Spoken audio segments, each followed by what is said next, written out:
Hi guys and welcome back to my channel. मेरा नाम है अभिषेक और जो अभी हम लोग का एक्टिव रिकॉल सीरीज चल रहा है उसमें हमारा ये फोर्थ लेक्चर है। और आज हम लोग कंप्लीट करने वाले हैं जो क्लास 10th का चैप्टर 4 है ज्योग्राफी का बुक, जिसका नाम है आपका एग्रीकल्चर। और ये जो सीबीएसई बोर्ड है इस चैप्टर से 5 से 6 मार्क्स का सवाल हर साल पूछता है, चाहे ऑब्जेक्टिव के फॉर्म में पूछे, शॉर्ट आंसर के फॉर्म में पूछे या लॉन्ग आंसर के फॉर्म में पूछे। 5 से 6 मार्क्स का सवाल इसमें से रहता ही रहता है। जैसे हम लोग सबसे पहले पढ़ने का इस चैप्टर में क्या तरीका रहेगा सोच समझिए। सबसे पहले हम समझेंगे एग्रीकल्चर के बारे में, कुछ पॉइंट समझेंगे। फिर उसके बाद हम लोग क्या पढ़ेंगे, इसमें टाइप्स ऑफ एग्रीकल्चर पढ़ेंगे, दूसरा पॉइंट हो गया। तीसरा पॉइंट जो होगा हमारा क्रॉपिंग पैटर्न होगा। चौथा पॉइंट जो होगा हम लोग का वो होगा आपका मेजर क्रॉप होगा। तो अभी हम लोग समझते हैं व्हाट इज एग्रीकल्चर। एग्रीकल्चर होता क्या है। तो देखिए एग्रीकल्चर क्या होता है, the science and art of cultivation on the soil, raising crop and rearing life stock, it is also called a farming. Agriculture को फार्मिंग भी बोला जाता है। अब एग्रीकल्चर क्या होता है, देखिए एग्रीकल्चर दो वर्ड से मिलकर बना है, एक है एग्री और एक है कल्चर। एग्री का मतलब होता है सॉयल और कल्चर का मतलब होता है कल्टीवेशन। मतलब जब हम सोयल में कल्टीवेशन करते हैं तो इसे हम लोग क्या कहते हैं, एग्रीकल्चर कहते हैं। अब एग्रीकल्चर में दो चीज होता है, चाहे तो हम पशुपालन करते हैं तो याद रखिएगा पशुपालन करना भी एग्रीकल्चर में ही आता है, और उसी के साथ साथ पशुपालन करना भी एग्रीकल्चर में ही आता है, और उसी के साथ साथ आपका जो हम लोग कल्टीवेशन ऑफ क्रॉप करते हैं, फसल की खेती करते हैं, वो भी आपका एग्रीकल्चर का ही पार्ट होता है। इसमें साइंस का बहुत ज्यादा यूज किया जाता है और ये भी एक कला है, खेती करना सबकी बस की बात नहीं है। तो ये हो गया हमारा एग्रीकल्चर। अब देखिए एग्रीकल्चर आपका कंप्लीट हो चुका है। अब देखिए क्या कह रहा है, India is an agriculturally country. India एक एग्रीकल्चरली कंट्री है। मतलब भारत जब देश आजाद हुआ था तो सबसे पहले 1950 में जो नीति आयोग बनाया गया था, प्लानिंग कमीशन बनाया गया था, उस टाइम सबसे ज्यादा जो फोकस किया जा रहा था लगातार 5 साल तक आपका एग्रीकल्चर पे फोकस किया जा रहा था। Second point, two third of its population is engaged in agricultural activity. Bharat का जो 2/3 जनसंख्या है वो डायरेक्टली और इनडायरेक्टली एग्रीकल्चर पे डिपेंडेंट है। ठीक है, फिर उसके बाद agriculture is a primary activity. Agriculture जो है आपका प्राइमरी एक्टिविटी है। अगला पॉइंट है agriculture also provide raw material for various industry. और एग्रीकल्चर से बहुत सारे इंडस्ट्री के लिए रॉ मटेरियल आता है। एग्जांपल में हम लोग लेते हैं जो आपका सॉस बनाया जाता है, तो जो सॉस बनता है उसमें टमाटो का यूज किया जाता है। तो टमाटो किससे प्रोड्यूस होता है, एग्रीकल्चर से। तो एग्रीकल्चर बहुत सारे इंडस्ट्री के लिए बहुत ज्यादा इंपॉर्टेंट है। तो एग्रीकल्चर दूसरे इंडस्ट्री को भी क्या करता है, आपका रॉ मटेरियल प्रोवाइड करवाता है। तो ये था एग्रीकल्चर के बारे में। ठीक है, अब हम लोग देखते हैं एग्रीकल्चर का कुछ कुछ ब्रांच होता है। जैसे पहला होता है आपका जिसे बोलते हैं हम लोग हॉर्टिकल्चर। हॉर्टिकल्चर का मतलब होता है जब हम लोग फसल की खेती करते हैं, फसल की खेती फल का, फूल का और जो वेजिटेबल है, फल फ्रूट का, ये सब जितना भी है इसका खेती करते हैं उसको बोलते हैं हॉर्टिकल्चर। तो हॉर्टिकल्चर जो होता है आपका कल्टीवेशन ऑफ फ्लावर्स, फ्लावर हो गया, वेजिटेबल्स हो गया एंड फ्रूट हो गया। फिर उसके बाद एक होता है पिसिकल्चर। पिसिकल्चर का मतलब होता है जब हम लोग रियरिंग ऑफ फिश करते हैं उसे फेसिकल्चर कहते हैं। और ये सब कमर्शियल पर्पस के लिए किया जाता है, इनकम जनरेट करने के लिए। फिर आता है आपका विटिकल्चर। विटिकल्चर का मतलब होता है cultivation of grape is known as viticulture. जब हम लोग अंगूर की खेती करते हैं उसे विटिकल्चर का नाम दिया जाता है। फिर एक पॉइंट आता है हम लोग का सेरीकल्चर। सेरीकल्चर का मतलब होता है जब हम लोग सिल्क वॉर्म को रियर करते हैं, पालते हैं, उसे ही कहा जाता है सेरीकल्चर। अब सिल्क वॉर्म को क्यों पालेंगे, तो सिल्क के लिए। ठीक है, तो आपका ये बेसिक चीज था, पूरा एग्रीकल्चर आपका क्लियर है। जो हम लोग का सेकंड पॉइंट है वो है आपका टाइप्स ऑफ फार्मिंग। जो एग्रीकल्चर है उसका कितना टाइप होता है उसके बारे में। तो एग्रीकल्चर हम लोग को समझ में आ गया। अब देखिए एग्रीकल्चर जो होता है दो पर्पस के लिए किया जाता है, इसीलिए एग्रीकल्चर का दो टाइप होता है। एक होता है आपका सबसिस्टेंस एग्रीकल्चर और एक होता है कमर्शियल एग्रीकल्चर। जो सबसिस्टेंस एग्रीकल्चर होता है, जब हम एग्रीकल्चर अपने फैमिली के नीड को पूरा करने के लिए करते हैं तो उसे बोला जाता है सबसिस्टेंस एग्रीकल्चर। और जब हम इनकम जनरेट करने के लिए एग्रीकल्चर करते हैं तो उसे बोलते हैं कमर्शियल एग्रीकल्चर। ठीक है, अब समझिए जो हमारा सबसिस्टेंस एग्रीकल्चर है वो भी आपका दो तरह का होता है। एक को बोलते हैं इंटेंसिव सबसिस्टेंस एग्रीकल्चर और एक को बोलते हैं प्रिमिटिव सबसिस्टेंस एग्रीकल्चर। ठीक है। फिर इधर आता है हम लोग का जो कमर्शियल एग्रीकल्चर है, उसमें दो तरह का एग्रीकल्चर आता है। एक आता है प्लांटेशन एग्रीकल्चर, जिसमें फार्मिंग भी आप लगा सकते हैं, प्लांटेशन फार्मिंग, और एक आता है आपका मिक्स्ड फार्मिंग, जिसे मिक्स्ड एग्रीकल्चर भी कहा जाता है। अब देखिए, पहले क्या है, सबसिस्टेंस एग्रीकल्चर। सबसिस्टेंस में इंटेंसिव सबसिस्टेंस और प्रिमिटिव सबसिस्टेंस। प्रिमिटिव सबसिस्टेंस भी दो तरह का होता है, एक को बोलते हैं हम लोग स्लैश एंड बर्न और दूसरे को बोलते हैं नोमैडिक हर्डिंग। तो अभी हम लोग इसको अच्छे से पूरे को कंप्लीट करेंगे। तो हम लोग टाइप्स ऑफ एग्रीकल्चर को कंप्लीट कर रहे हैं। तो टाइप्स ऑफ एग्रीकल्चर में जो पहला टाइप है, जो पहला टाइप है वो क्या है आपका, सबसिस्टेंस फार्मिंग। तो हम लोग सबसिस्टेंस फार्मिंग के बारे में पढ़ते हैं। पहले देखिए, सबसिस्टेंस फार्मिंग इस तरह का फार्मिंग होता है जिसमें क्या किया जाता है, एग्रीकल्चर फैमिली के नीड को पूरा करने के लिए किया जाता है। तो this type of farming is practised to meet the needs of the farmer's family. Farmer का जो फैमिली होता है उसके नीड को सेटिस्फाई करने के लिए आपका खेती किया जाता है। Traditionally low level of technology, इसमें जो होता है आपका टेक्नोलॉजी बहुत कम लगता है, ना के बराबर लगता है। तो इसमें टेक्नोलॉजी कम होता है, जो लैंड होता है उसका स्मॉल होता है, प्लॉट ज़्यादा जमीन नहीं चाहिए होता है। फिर उसके बाद इसमें लेबर जो होता है हाउस होल्ड लेबरर होता है, घर का खुद का ही लेबर की तरह काम कर लेता है। ठीक है। अब जैसे देखिए, सबसिस्टेंस फार्मिंग जो होता है दो तरह का होता है, एक होता है इंटेंसिव सबसिस्टेंस फार्मिंग और एक होता है प्रिमिटिव सबसिस्टेंस फार्मिंग। तो सबसे पहले हम लोग समझेंगे प्रिमिटिव सबसिस्टेंस फार्मिंग।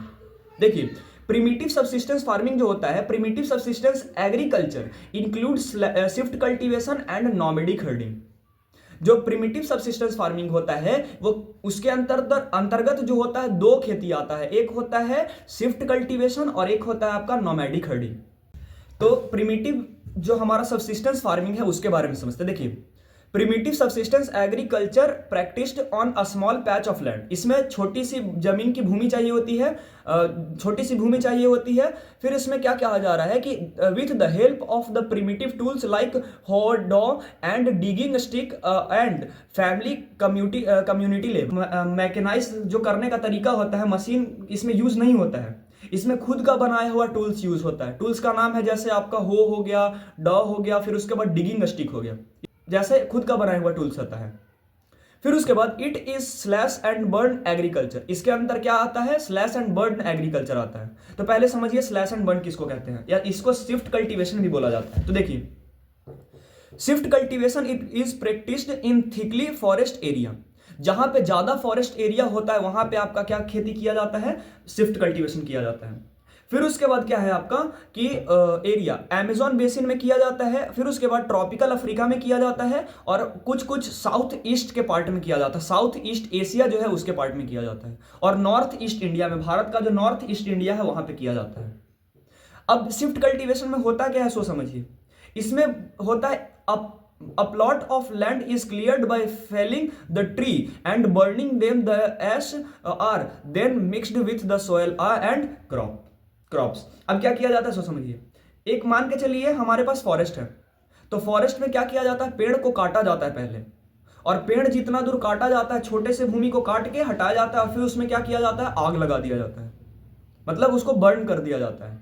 देखिए, सबसे पहला डिमेरिट हो गया कि इसमें पेड़ की कटाई हो रही है, इसीलिए इसमें सबसे पहला मुद्दा होता है डिफॉरेस्टेशन का। दूसरा चीज, जब क्या किया जाता है, पूरे फील्ड में क्या किया जाता है, आग लगा दिया जाता है। जब आग लगा दिया जाएगा, आग लगाने के बाद जब आग बुझ जाता है तो उससे जो राख बनता है उस राख को मिक्स कर दिया जाता है खेत के साथ, जो हमारा फील्ड होता है उसके साथ, और फिर उसमें खेती स्टार्ट कर दिया जाता है। तो इस पूरे सिस्टम को, या जो इस तरह का खेती होता है उसको बोलते हैं स्लैश एंड बर्न, या झूमिंग कृषि भी बोला जाता है, और इसको शिफ्ट कल्टीवेशन भी बोला जाता है। अब जैसे देखिए, इसका अलग अलग नाम है अलग अलग जगह पे, तो उसके बारे में समझते हैं। देखिए, झूमिंग कृषि इसे बोला जाता है नॉर्थ ईस्टर्न इंडिया में। जो नॉर्थ ईस्टर्न स्टेट है आपका, जैसे असम हो गया, मेघालय हो गया, मिजोरम हो गया, नागालैंड हो गया, यहाँ पे इसे क्या बोला जाता है, झूमिंग बोला जाता है। फिर देखिए, इसको स्लैश एंड बर्न एग्रीकल्चर भी कहा जाता है, और मिल्पा इसको मैक्सिको में कहा जाता है, milpa in Mexico and central America और जो आपका मैक्सिको है वहां इसको मिल्पा कृषि कहा जाता है, मिल्पा एग्रीकल्चर। जो कॉन्यूको है इसे वेनेजुएला में कहा जाता है, कॉन्यूको इसका नाम वेनेजुएला में है। रोका जो है इसको ब्राजील में कहा जाता है। मैसोल जो है इसको सेंट्रल अफ्रीका में कहा जाता है। लादांग इसको इंडोनेशिया में कहा जाता है। रे इसको वियतनाम में कहा जाता है। भारत में जो आपका मध्य प्रदेश है, मध्य प्रदेश में इसको बेवार और दहिया बोला जाता है। बेवार कृषि, दहिया कृषि। इसको झूमिंग नॉर्थ ईस्टर्न स्टेट में कहा जाता है। जो कुरुआ है इसे झारखंड में बोला जाता है। जो कुरुआ, अगर झारखंड में स्लैश एंड बर्न हो रहा है तो वहां का जो ऑर्डिनरी लोग हैं वो क्या कहेंगे, इसको, इसे कुरुआ कृषि कहते हैं। खील इसको हिमालयन बेल्ट में कहा जाता है।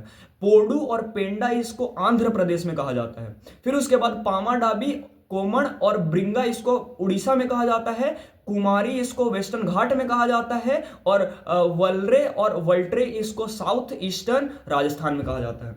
राजस्थान का साउथ और ईस्ट साइड में, इस साइड में जो खेती होता है यहाँ इसको वल्त्रे और वलरे कृषि बोला जाता है। तो उम्मीद करते हैं आपको झूमिंग कृषि में कोई प्रॉब्लम नहीं होगा। तो हम लोग का प्रिमिटिव सबसिस्टेंस एग्रीकल्चर कंप्लीट हो चुका है, जिसमें हम लोग को क्या पढ़ना था, झूमिंग कृषि और एक नोमैडिक हर्डिंग है। तो नोमैडिक हर्डिंग 10th के सिलेबस में नहीं है, पर नोमैडिक हर्डिंग का मतलब क्या होता है, जैसे क्या होता है कभी कभी हम लोग गांव के एरिया में देखते हैं कि कुछ कुछ जानवर को पाल के उसको फीड करवाने के लिए, खाना खिलाने के लिए एक सब लोग घूमते रहता है चरवाहा के टाइप से, तो उसे ही बोला जाता है नोमैडिक हर्डिंग। और जो आदमी घूमता है साथ में लेके उसे नोमैड बोला जाता है, नोमैड पर्सन, ठीक है, या उसको हर्ड्समैन भी बोला जाता है। तो उसको नोमैडिक हर्डिंग बोलते हैं, उसको पढ़ना नहीं है। तो नाम आपको याद रखना है, झूमिंग कृषि के बारे में याद रखना है, ठीक है। तो अब आता है हमारा इंटेंसिव सबसिस्टेंस फार्मिंग। तो देखिए इंटेंसिव सबसिस्टेंस फार्मिंग जो है किसे कहते हैं। Intensive subsistence farming, the farmer cultivates a small plot of land using simple tools and more labour. इसमें बहुत ज्यादा लेबर चाहिए होता है, घर का काम, जैसे हम लोग जो खेती करते हैं वो सबसिस्टेंस ही होता है, और सबसिस्टेंस में भी आपका इंटेंसिव सबसिस्टेंस होता है, ठीक है। फिर उसके बाद क्या होता है, राइस जो होता है इसमें मेन क्रॉप होता है। फिर इसमें बोला जा रहा है कि this is labour intensive farming, इसमें लेबर का बहुत ज्यादा जरूरी है। फिर क्या है हमारा अगला पॉइंट, फिर बोला जा रहा है the right of inheritance is uneconomical. अब अनइकोनॉमिकल क्यों बोला जा रहा है, देखिए पहले समझिए राइट ऑफ इनहेरिटेंस क्या होता है। राइट ऑफ इनहेरिटेंस का मतलब होता है land division from generation for generation. जो जनरेशन वाइज हम लोग का जमीन का विभाजन होता है उसे ही कहते हैं राइट ऑफ इनहेरिटेंस। अब एग्जांपल से समझते हैं ये अनइकोनॉमिकल क्यों है, इसमें इसका कोई बेनिफिट नहीं है।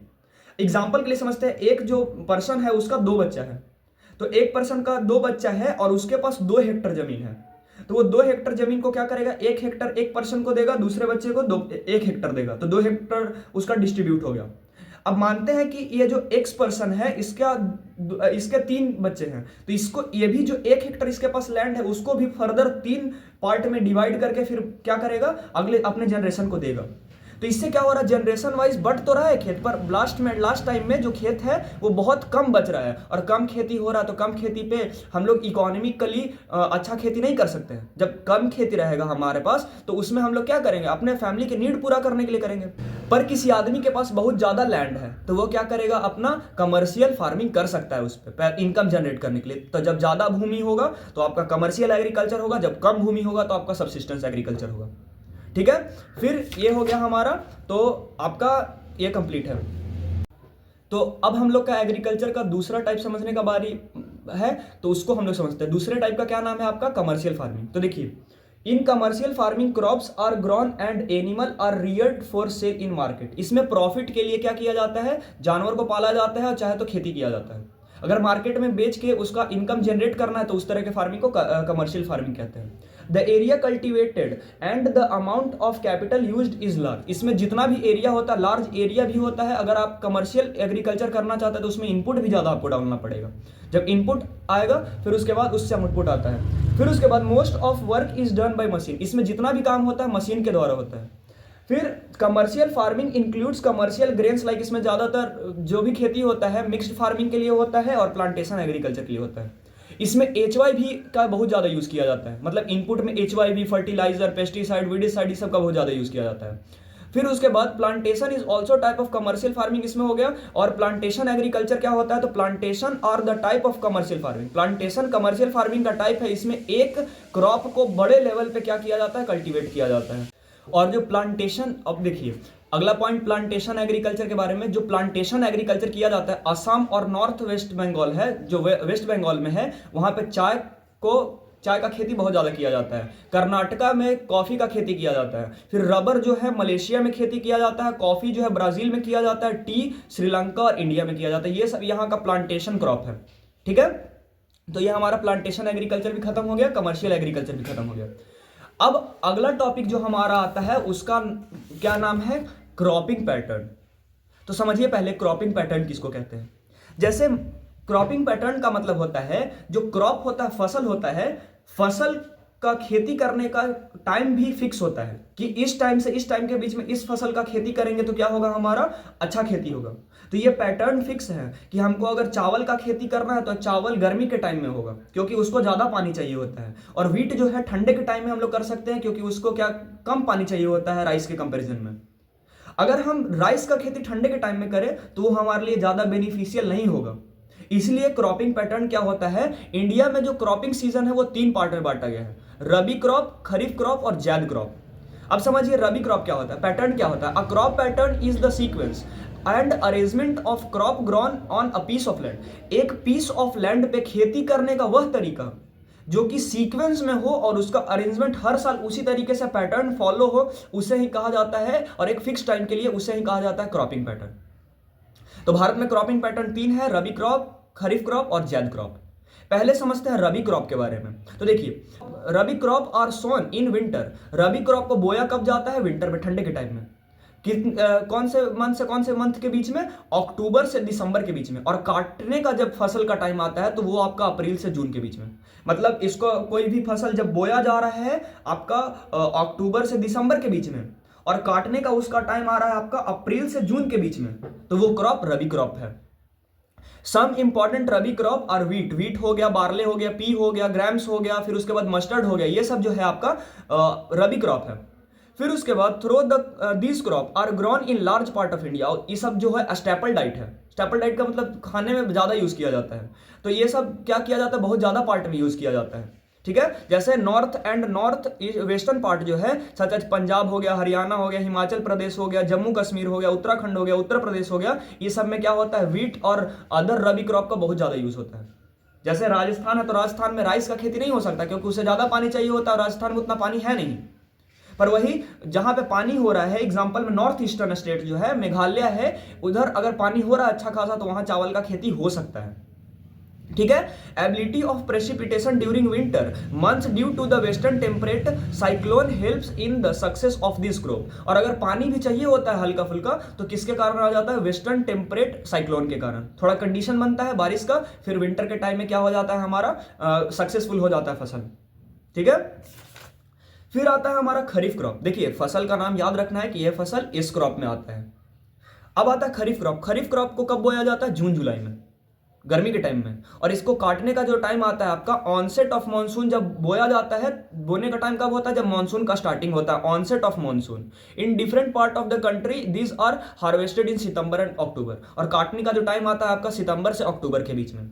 Important crop are grown during this season. सबसे पहले पैडी जो है आपका खरीफ क्रॉप है, मेज हो गया, ज्वार हो गया, बाजरा हो गया, तूर जिसको अरहर भी बोला जाता है, मूंग हो गया, उड़द हो गया, कॉटन हो गया, जूट हो गया, फिर ग्राउंडनट हो गया और सोयाबीन हो गया। ये सब जितना भी है आपका क्या है, खरीफ क्रॉप है।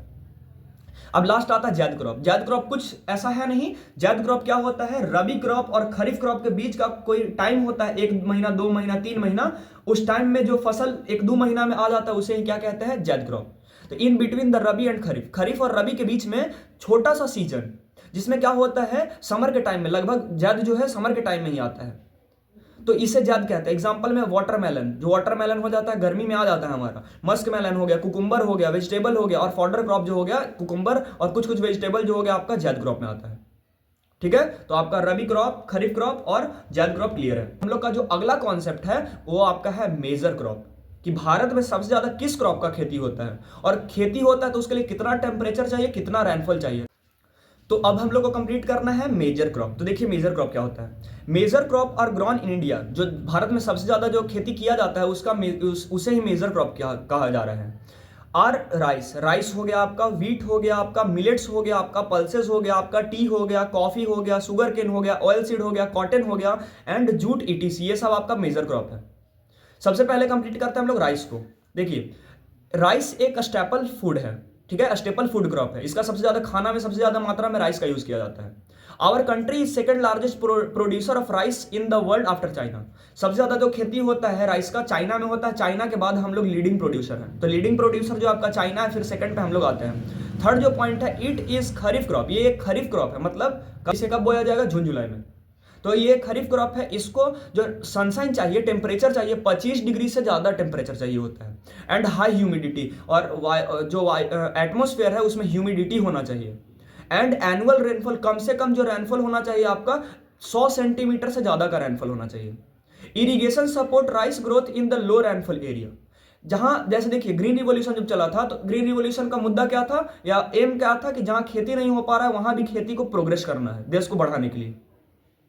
तो इरिगेशन से जहां पहले पानी नहीं पहुंचता था, पानी पहुंच पा रहा है, तो क्या हो जा रहा है आपका, वहां भी राइस का खेती हो जा रहा है। Rice is grown in plains of north and north eastern India. याद रखिएगा, राइस का जो खेती होता है सबसे ज्यादा नॉर्दर्न प्लेन में होता है और उसी के साथ नॉर्थ ईस्टर्न इंडिया में होता है। सेंट्रल कोस्टल एरिया जो समुद्री तट होता है वहां होता है, और डेल्टाज रीजन जहां डेल्टिक रीजन होता है ना, डेल्टा बनता है, वहां पे होता है।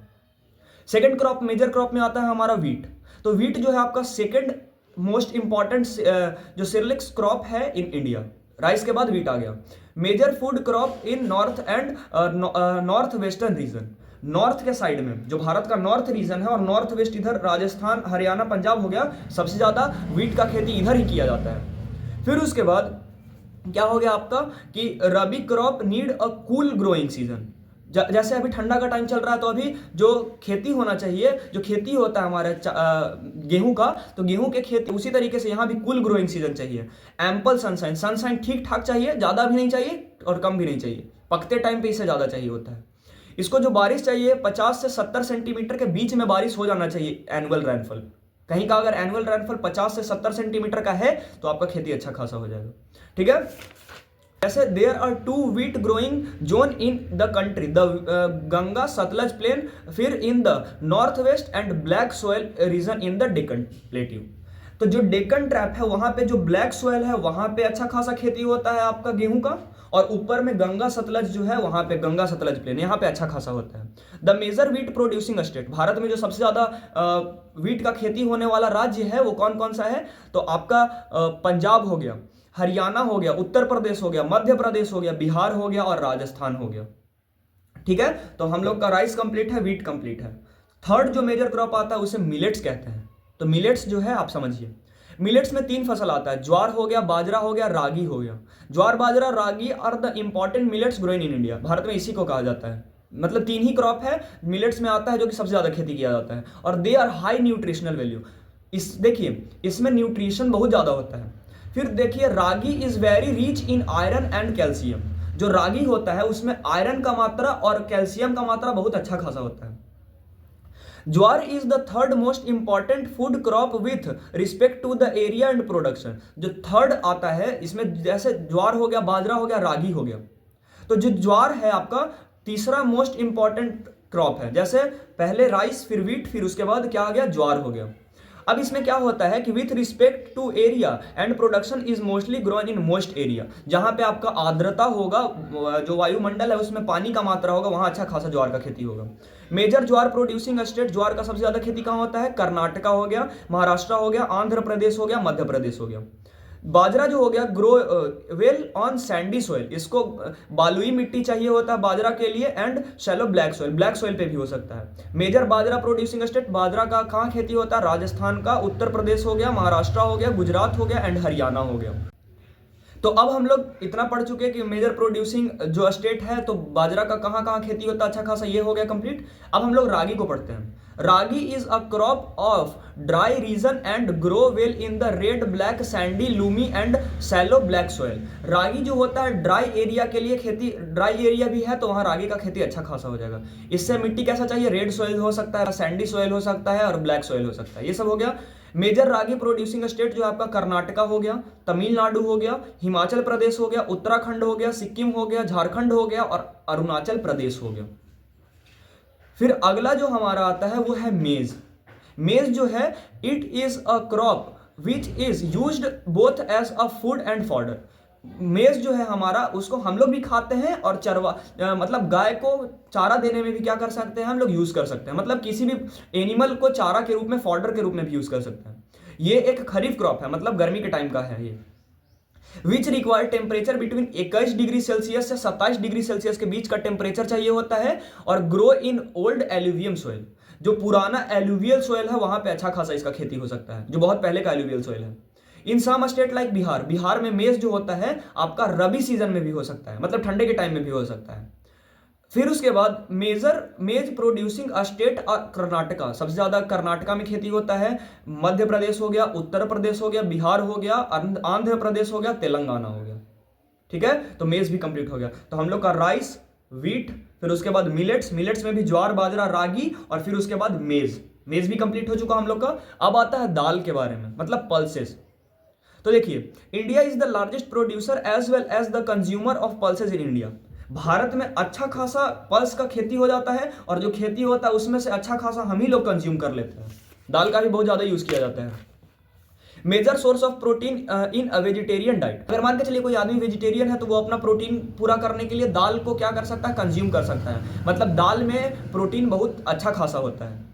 Major pulses that are grown in India, Bharat में जो दाल है तो तूर हो गया, जिसको अरहर भी बोला जाता है, उड़द हो गया, मूंग हो गया, मसूर हो गया, पी हो गया, ग्राम्स हो गया, ये सब जितना भी है आपका, ये सब हम लोग का क्या है, पल्सेस जो है दाल का खेती, इतना दाल का खेती अच्छा खासा होता है। Pulses need less moisture, pulses दाल का खेती करने के ज्यादा मॉइस्चर नहीं चाहिए होता है। Survive even dry season, dry season भी होगा तो उसमें भी क्या हो जाएगा आपका, सर्वाइव कर जाएगा pulse. Major pulses producing state, सबसे ज्यादा कहां होता है भारत में, किस स्टेट में होता है, तो मध्य प्रदेश में, राजस्थान में, महाराष्ट्र में, उत्तर प्रदेश में और कर्नाटका में। तो यहाँ पे आपका पल्स का खेती अच्छा खासा होता है। और ये आपका क्या था, फूड ग्रेन्स था, हम लोग अनाज के रूप में यूज करते हैं इसको। तो अब हम लोग पढ़ेंगे food crops other than grains. अनाज के अलावा भी ऐसा कोई कोई फसल है जिसका खेती किया जाता है, जैसे शुगर केन। शुगर केन अनाज नहीं है पर खेती होता है इसका, तो शुगर केन भी जो है हमारा मेजर क्रॉप है। तो देखिए, it is tropical as well as sub tropical. Sugar cane का ट्रॉपिकल एरिया में भी खेती हो सकता है, सब ट्रॉपिकल में भी हो सकता है। It grow well in the hot and humid climate, जहां पे गर्म वातावरण है और उसी के साथ साथ ह्यूमिड क्लाइमेट है, वहां पे आपका खेती शुगर केन का अच्छा खासा हो जाता है। टेम्परेचर कितना चाहिए, 21 डिग्री से 27 डिग्री के बीच में, और रेनफॉल जो चाहिए आपका 75 सेंटीमीटर से 100 सेंटीमीटर के बीच में एनुअल रेनफॉल होना चाहिए। India is the second largest producer of sugar cane only after Brazil, Brazil के बाद जो सेकंड लार्जेस्ट प्रोड्यूसर है आपका शुगर केन का, वो भारत है। पहले ब्राजील, फिर उसके बाद भारत। फिर उसके बाद it is main source of sugar, जो शुगर हो गया, जो चीनी हो गया, चीनी बनाने का मेन सोर्स होता है आपका शुगर केन। गुड़ बनाने का जो मेन सोर्स हो गया, जिसे जैगरी बोला जाता है, शुगर केन हो गया। फिर कंदसरी हो गया, और फिर उसके बाद मोलासेस हो गया। ये सब बनाने के लिए कुछ कुछ फसल है, मतलब इसी से कुछ कुछ बनाया जाता है। फिर उसके बाद the major sugar cane producing, सबसे ज्यादा जो शुगर केन का खेती करने वाला राज्य है भारत में, वो उत्तर प्रदेश है, महाराष्ट्र है, कर्नाटका है, तमिलनाडु है, फिर उसके बाद तेलंगाना है, बिहार है, और पंजाब एंड हरियाणा है। ठीक है, अब आता है हमारा ऑयल सीड, तेल बनाने के लिए जिस सीड का यूज किया जाता है उसके बारे में। तो इन 2018 में भारत में क्या हुआ था, India was the second largest producer of ground nut. Ground nut का 2018 में सेकेंड लार्जेस्ट प्रोड्यूसर कौन था, इंडिया था, चाइना के बाद। फिर उसके बाद in rapid production, India was third largest producer of world after Canada and China in 2018। एक होता है रेपिड, होता है फसल जो कि तेल बनाने में यूज किया जाता है, उसमें कनाडा और चाइना के बाद जो है थर्ड स्थान पे कौन आया था, इंडिया आया था 2018 में। Oil seed cover about 12% of India's cropped area, Bharat में जितना भी फसल करने का एरिया होता है उसमें 12% सिर्फ एरिया पे क्या होता है, ऑयल सीड बोया जाता है। फिर उसके बाद men oil seed produce in India, Bharat में कौन कौन से सीड का यूज किया जाता है, ग्राउंड नट हो गया, मस्टर्ड हो गया, कोकोनट हो गया, सीसम हो गया जिसे तिल भी बोला जाता है, फिर उसके बाद सोयाबीन हो गया, कैस्टर सीड हो गया, कॉटन सीड हो गया, लीन सीड हो गया, सनफ्लावर हो गया। Groundnut is a kharif crop, groundnut जो होता है हमारा खरीफ क्रॉप होता है, and accounts for about half of the major oil seed produced in the country, और जितना भी कंट्री में हम लोग फसल करते हैं उसमें सबसे ज्यादा ग्राउंडनट का किया जाता है। ठीक है। फिर उसके बाद Gujarat is the largest producer of groundnut. Gujarat जो है सबसे ज्यादा फसल ग्राउंडनट का खेती गुजरात में होता है, लार्जेस्ट प्रोड्यूसर है वो। शीशम जो है आपका खरीफ क्रॉप है, नॉर्थ में होता है। खरीफ नॉर्थ में, जो नॉर्थ साइड है वहां खरीफ है, और साउथ में जो है आपका रबी है। मतलब इधर तमिल हो गया, केरला हो गया, इस साइड में अगर कोई शीशम का खेती कर रहा है तो ठंडे के टाइम में करेगा, और अगर नॉर्थ साइड में बिहार उत्तर प्रदेश में है तो क्या होगा, वो खरीफ में करेगा, मतलब गर्मी के टाइम में करेगा। फिर आता है आपका टी। तो टी जो है आपका प्लांटेशन एग्रीकल्चर के लिए बहुत इंपॉर्टेंट सीड है। फिर उसके बाद सब मतलब क्रॉप बहुत ज्यादा इंपॉर्टेंट है। It is beverage crop. Beverage crop introduced in India by the British. British के द्वारा भारत में इंट्रोड्यूस किया गया था क्या, बेवरेज क्रॉप। बेवरेज क्रॉप का मतलब होता है ऐसा क्रॉप जिसको हम लोग पीने के लिए बनाते हैं। पहले सॉलिड है पर लिक्विड बना के पीते हैं। Major tea producing state, Bharat में जो सबसे ज्यादा चाय का खेती करने वाला स्टेट है वो आपका असम हो गया। हिल्स ऑफ दार्जिलिंग, दार्जिलिंग जो है उसके हिल्स हो गया। फिर जलपाईगुड़ी हो गया, जलपाईगुड़ी डिस्ट्रिक्ट हो गया वेस्ट बंगाल में। तमिलनाडु हो गया, केरला हो गया। Apart of this Himachal Pradesh में भी होता है, उत्तराखंड में भी होता है, मेघालय हो गया, आंध्र प्रदेश में भी होता है, त्रिपुरा में भी होता है, and also tea producing state in the country. In 2018 में India was the second largest producer of tea after China. 2018 में डाटा दिया है कि इंडिया के बाद जो लीडिंग प्रोड्यूसर था वो आपका, सॉरी चाइना के बाद जो आपका लीडिंग प्रोड्यूसर था वो भारत था। फिर आता है टी के बाद कॉफी। तो कॉफी क्या है, India's coffee is known in the world for its good quality. Bharat का जो कॉफी है वो अपने गुड क्वालिटी के लिए अलग अलग एरिया में जाना जाता है, अलग अलग कंट्री में। द अरेबिक वेराइटी, जो अरेबिका वेराइटी है, initially bought from Yemen. Yemen से अरब में लाया गया था और फिर कंट्री में इंट्रोड्यूस किया गया था। Initially it cultivation was introduced on the Baba Budan hill. सबसे पहले जो खेती किया गया था बाबा बुदान हिल्स में अच्छा खासा खेती किया गया था। Even today it cultivation is confined to the Nilgiri in Karnataka. Karnataka में एक पहाड़ है जिसका नाम है नीलगिरी। केरला हो गया और तमिलनाडु हो गया, इस सब में क्या होता है आपका क्रॉप का अच्छा खासा खेती होता है।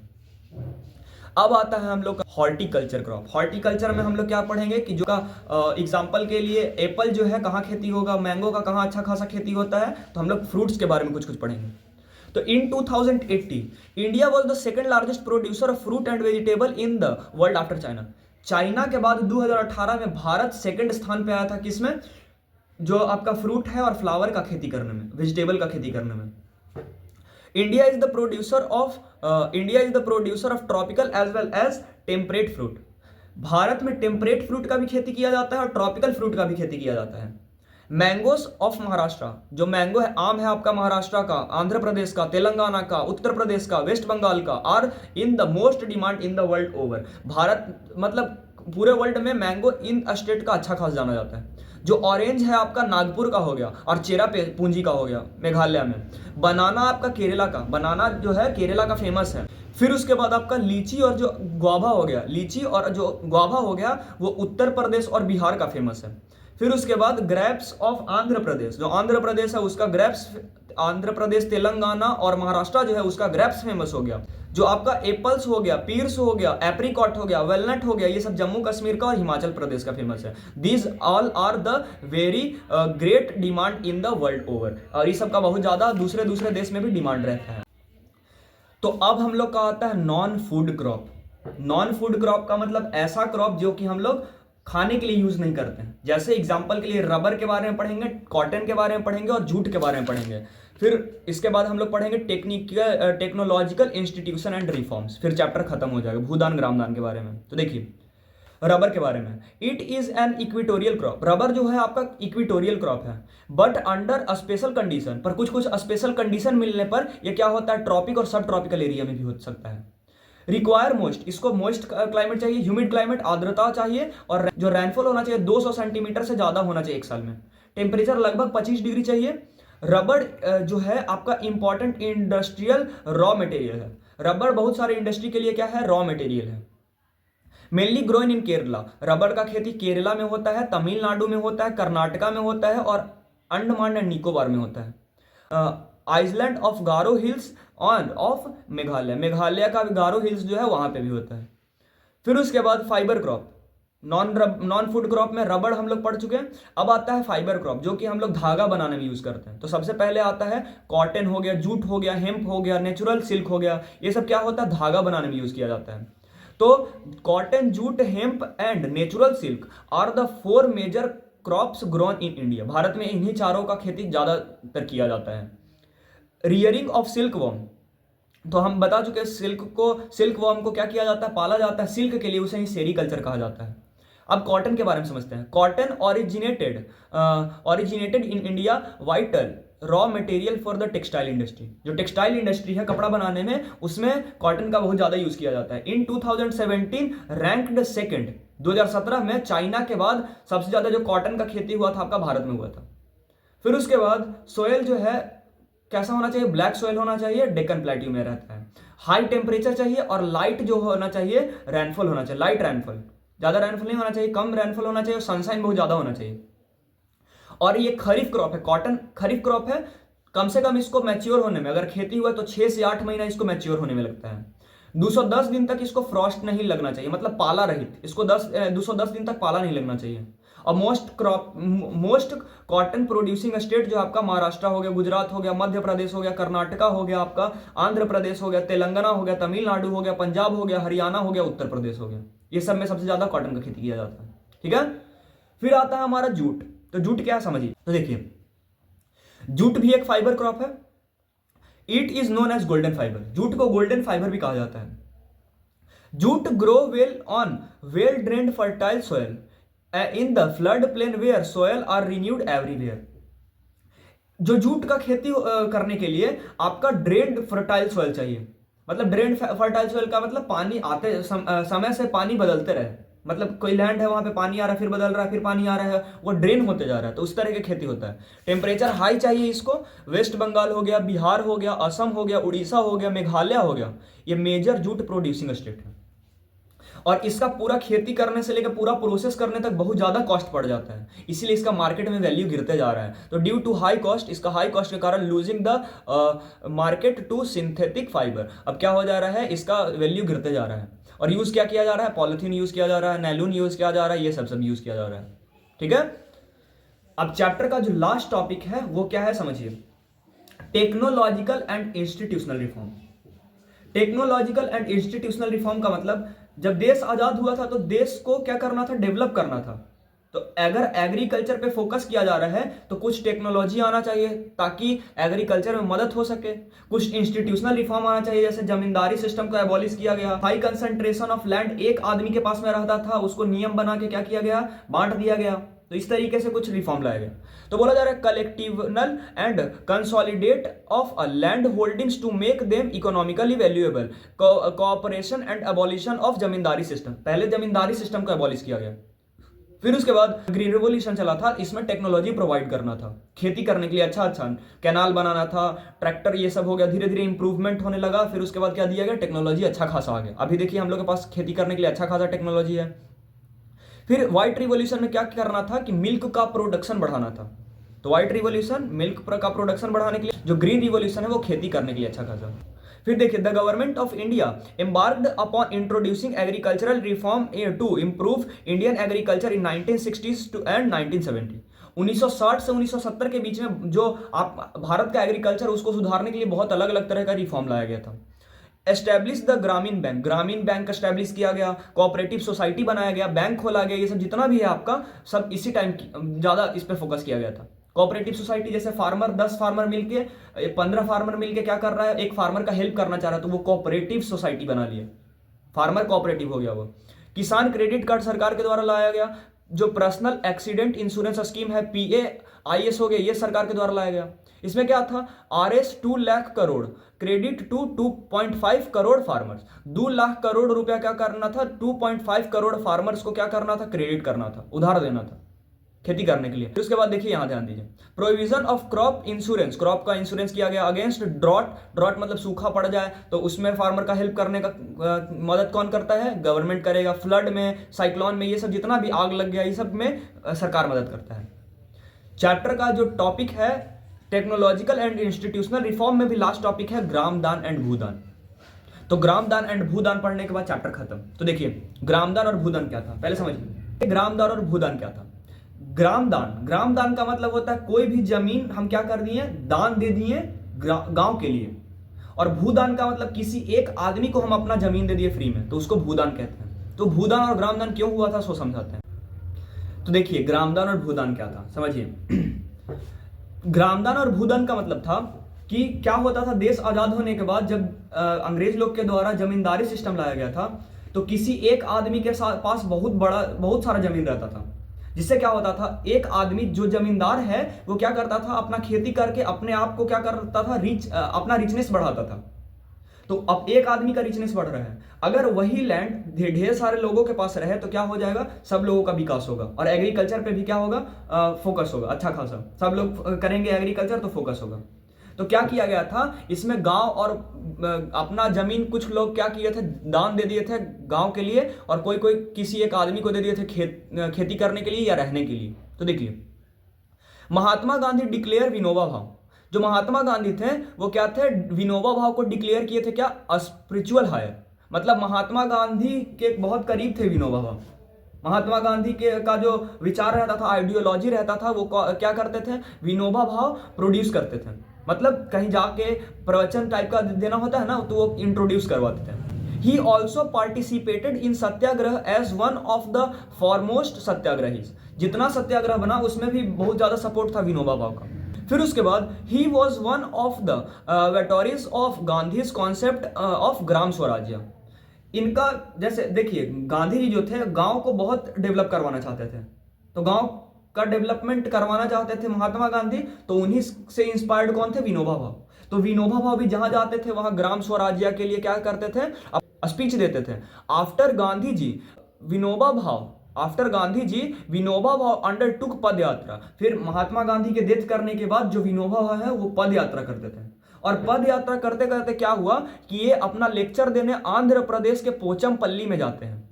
तो पोचमपल्ली में जब ये पद यात्रा करते रहते हैं और जाके अपना स्पीच देते हैं, तो कोई आदमी एक खड़ा हो जाता है गरीब और बोलता है क्या कि हम लोग के पास जमीन नहीं है, हम लोग को जमीन डोनेट किया जाए। मतलब हम लोग को जमीन प्रोवाइड करवाना चाहिए, लैंड प्रोवाइड होना चाहिए। तो उसमें से क्या होता है कि उसमें से एक आदमी थे श्री रामचंद्र रेड्डी। अब देखिए ये दे के अब ये मत समझिएगा कि ये लोग दान दे दे रहे हैं, डोनेट कर दे तो बहुत अच्छा खासा है।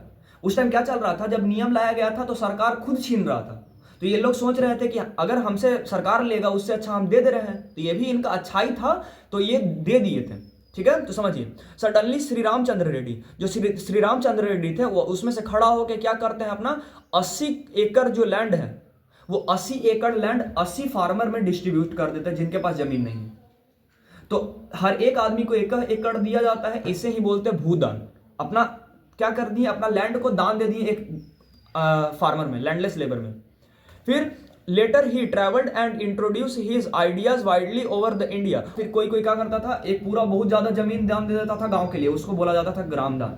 जब ये अपना जमीन दान दे रहे हैं तो कोई रिलेशन में थोड़ी लग रहा है कि चाचा है भतीजा है दान दे रहे हैं, ठीक है ना। तो ऐसा कुछ नहीं था, इसीलिए फिर भी जमीन दान दिया जा रहा था, इसीलिए इसे बोला जाता है ब्लडलेस रिवॉल्यूशन। तो ये चैप्टर कंप्लीट है आपका, एक्टिव रिकॉल इस चैप्टर का खत्म। और उम्मीद करते हैं चैप्टर कंप्लीट होगा आपका, कोई परेशानी नहीं होगा इसमें, जितना भी सवाल आएगा आपसे लगेगा, पर पहले एनसीईआरटी कर लीजिएगा पूरा, ठीक है। Thanks for watching.